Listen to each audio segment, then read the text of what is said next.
জিম্বাবুয়ের বিপক্ষে টি-20 সিরিজে খেলোয়াড়দের পারফরম্যান্স মূল্যায়ন ও বিশ্বকাপে বাংলাদেশ কেমন করতে পারে সেটার ধারণা পাওয়া যাবে বলে মনে করেন batting coach David হ্যাম্প।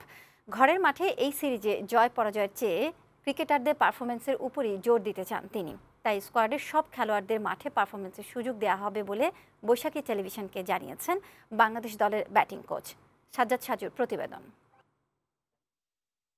West Indies ও যুক্তরাষ্ট্রে আগামী ১ জুন থেকে শুরু হচ্ছে টি-20 বিশ্বকাপ ক্রিকেটের নবম আসর। ক্রিকেটের সংক্ষিপ্ত সংস্করণের সবচেয়ে বড় আসরের আগে ঘরের মাঠে জিম্বাবুয়ের বিপক্ষে ৫ ম্যাচের সিরিজ খেলবে বাংলাদেশ ক্রিকেট দল।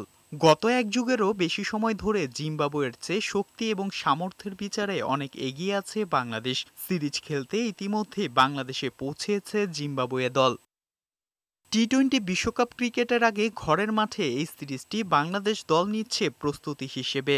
বিশ্বকাপে যাওয়ার আগে নিজেদের মাঠে এটি বাংলাদেশের শেষ সিরিজ, তাই এই সিরিজটি বাংলাদেশের জন্য বেশ গুরুত্বপূর্ণ।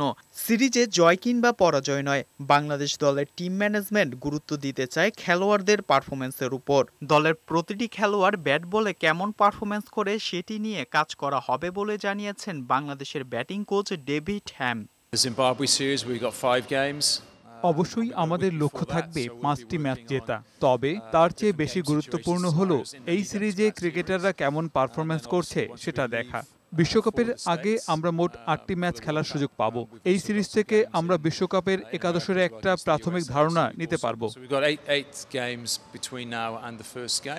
প্রথম ৩ ম্যাচের জন্য ঘোষিত ১৫ সদস্যর দলের সবাইকেই খেলানোর পক্ষে এই ব্যাটিং কোচ। তীব্র গরমের কারণে খেলোয়াড়দের ইনজুরি নিয়ে বাড়তি চিন্তা আছে, তাই অভিজ্ঞদের পাশাপাশি তরুণরা কেমন খেলে সেটিও যাচাই করে নিতে চান তিনি।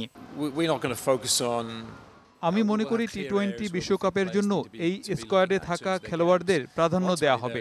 বিশ্বকাপের জন্য বিকল্প খেলোয়াড় তৈরি রাখা প্রয়োজন। গরমের কারণেই ইনজুরির সম্ভাবনা থাকবে, তাই দলে থাকা সবারই খেলার সম্ভাবনা রয়েছে।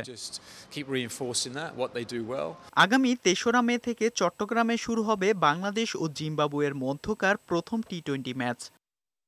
সাজ্জাদ সাজু, বৈশাখী সংবাদ, ঢাকা।